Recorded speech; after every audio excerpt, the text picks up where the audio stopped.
What's up, guys? Welcome back to my channel. I'm gonna hop straight into this. I have a really crazy video, as you guys can probably tell by the title. I don't know. Well, yeah, you guys can see the title. We are gonna hop straight into this video. I saw this earlier today. I was just scrolling and I came across this video and I saw a snippet and I was shook. I was shook and I said, I gotta cover this later. I wasn't gonna cover it, but you know what? We are gonna do it. So I'm about to hop into it right now. Stay tuned, guys. And here we go. Where is it? Here we go.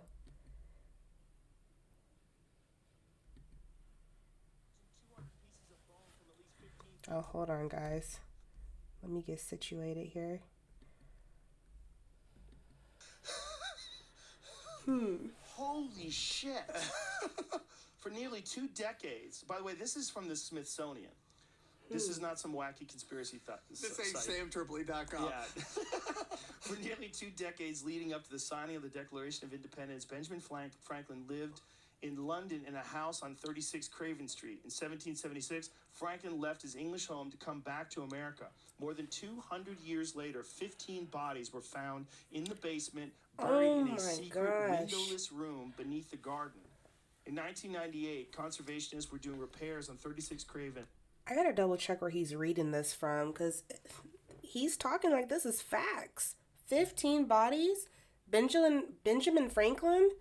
And just to refresh everyone's memory on who Benjamin Franklin is, right? The American, what's the Dependence? Wait, the Declaration of Independence. Here we go. Just to refresh everyone's memory. He is best known as the only founding father who signed all three documents that freed America from Britain. Franklin is credited for drafting the Declarations of Independence and the American Constitution. He also negotiated the Treaty of Paris, which ended the Independence War against Britain. So, just to refresh you guys' memory, they're talking about the man had bodies in his basement. Like, who are these people? Like, who were these people? Looking to turn Franklin's old haunt into a museum. From a 1 meter wide, 1 meter deep pit, over 1,200 pieces of bone were retrieved. Remnants of more than a dozen bodies, said Benjamin Franklin's house. 6 were children. Oh my goodness. Forensic investigation showed that the bones dated to Franklin's day. Holy shit. That's crazy. The most Was Benjamin Franklin a serial? I don't know if I can see that on here, so. What the heck? What the heck, guys? plausible explanation is not mass murder, but an anatomy school run by Benjamin's young friend and protege, William Houston. Anatomy school? Oh, just an anatomy school. Yeah, Do you guys buy that? Bury them downstairs. Right? I'm not buying it. An anatomy school? What does Benjamin Franklin know about? Was he a doctor? I don't think Benjamin Franklin was a doctor. I don't know. Like, what does he have business? Anatomy school? What the heck? Okay, anatomy was still in its infancy, but the day's social and ethical mores frowned upon it. A steady supply of human bodies was hard to come by legally. So Houston, Hunter, and Field's other pioneers My guy Joe Rogan. had to turn to grave robbing, either paying professional resurrection men to procure cadavers or digging them up themselves to get their hands on specimens. Researchers think 36 Craven was an irresistible spot for Houston to establish his own anatomy lab. The tenant was a trusted friend, and the landlady was his mother-in-law, and he was flanked by convenient sources for corpses. Bodies could be smuggled from graveyards and delivered to the wharf at one end of the street or snatched from the gallows at the other end. When he was done with them, Houston simply buried whatever was left of the bodies in the basement rather than sneak them out for disposal elsewhere and risk getting caught and prosecuted for dissection and grave robbing. Franklin was probably aware of the illegal studies going on in his building, says the Benjamin Franklin House, but it's doubtful that he was involved himself. Still, we can't imagine that, curious man that he was, he didn't sneak down and check out the proceedings at least once or twice. Right? Of course. course he did. Right? Could you imagine if you're my Like- friend and we live together? Like, what are you talking about? Joe's right on it. If you're my friend, we're living together, there's no way there's gonna be bodies in the house and I don't know about it. That's like, there's no way you're sneaking bodies in the house and we don't know, or in the backyard and we don't know. Yeah, that's crazy. He's tripping. There, and I say, Sam, what are you up to? You're like, bro, Oops, sorry, we gotta guys. find out Hold how on. people work, and there's only one way to do it. We gotta look at bodies. Whoa, how are you gonna do that? We gotta find a place where we can fucking legally or secretly look at bodies. Well, I go to the basement.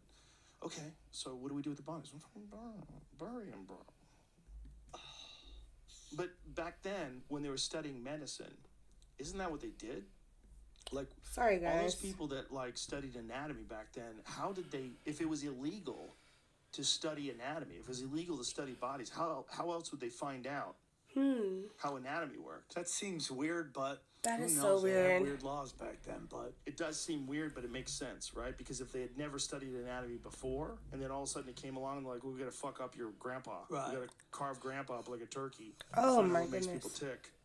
You know? So weird note to add in another article about this. Oh boy. Joe Rogan is a Franklin's fool. history as a Mason was one of the historian's initial points of inquiry.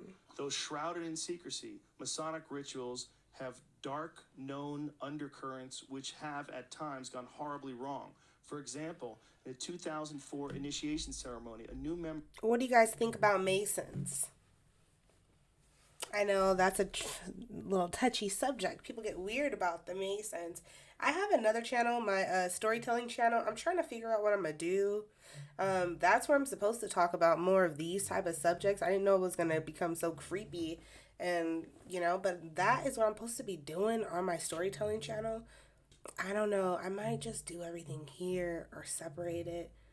I don't know, guys. But, yeah, conspiracies. You know, people get funny about Masons. What do you guys think about the Masons?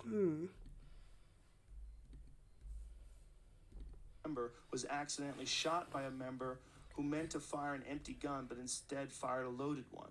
So Yeah. they fake shot at each other. yeah. Oh my goodness. But when historians dug deeper into what was going on in the Franklin home during the years the bones dated back to, they discovered the real culprit behind the bones is one of William Houston, the the medical article's the student. same. Yeah, they're basically saying the same thing. Crazy, right? Really interesting. That's so crazy. So basically, they're trying to say that maybe his friend was doing some type of anatomy studies on these bodies, stealing graves, robbing graves. I saw this other video earlier. I didn't watch any, like, fully these videos, but I saw this other one that I saved on my watch list for later that I wanted to cover that picks up from that. Here it is. The numerous bodies recently found by Ben Franklin. So let's see if we can get more information. We'll look for more information about what has Ben been doing with these bodies. So here's another video, and we can take a little deep dive to see if we can gather any more information about what they was doing back then and why are there bodies in your basement. Intellectuals of the time to stay at the house while he lived there from 1757 through 1775. Nearly 225 years later, as the house stood dilapidated and on the brink of collapse, a group called Friends of Benjamin Franklin House decided to renovate the building and turn it into a museum honoring one of America's founding fathers. Work commenced, but only a month into the renovation, a construction worker named Jim Fields made a startling discovery in the windowless basement, a human thigh bone sticking out of a dirt-filled pit. After further excavation, with the help of the London police, more than 1,200 other bones, all dated from about 200 years prior, were discovered in this one. Yeah, we heard something like this. Let's see if I can jump forward. This begs the question, what were human bones doing in Ben Franklin's house? Right. Was one of basement? While studying at the University of Edinburgh in 1761 and 1762, the same university where Arthur Conan Doyle served as a clerk for Joseph Bell a little over 100 years later, with Bell becoming one of the individuals the character of Sherlock Holmes was based on, William Hewson caught the attention of the Scottish scientists and surgeons, the Hunter brothers. The brothers eventually named Hewson as an assistant and partner in their anatomy school, allowing him to continue his study of blood. But maybe he did have this friend that was doing this. Skull fragments showed drill holes likely made by a trepanning device, a pre-industrial revolution practice, though rarely still performed today, where holes were drilled into the skull to relieve pressure on the brain. Additionally, excavators found remains of several different kinds of animals: horses, cows, pigs, and even a turtle spine. Oh my goodness. It was clear that these remains were being used for medical and scientific study, but why didn't Houston properly dispose of them? Why was he going to... Notice how he said it was clear that their remains are used for like medical and scientific studies? Like, is it because of how it was cut? I don't know. Very interesting. It seems like it had a lot to do with his roommate or his friend that was also living there too, or something to do with that. Very interesting. This had me shocked, guys. They really framed it like Benjamin Franklin is a you know life ender. I'm gonna cut this video short and catch me in my next one, guys. Bye.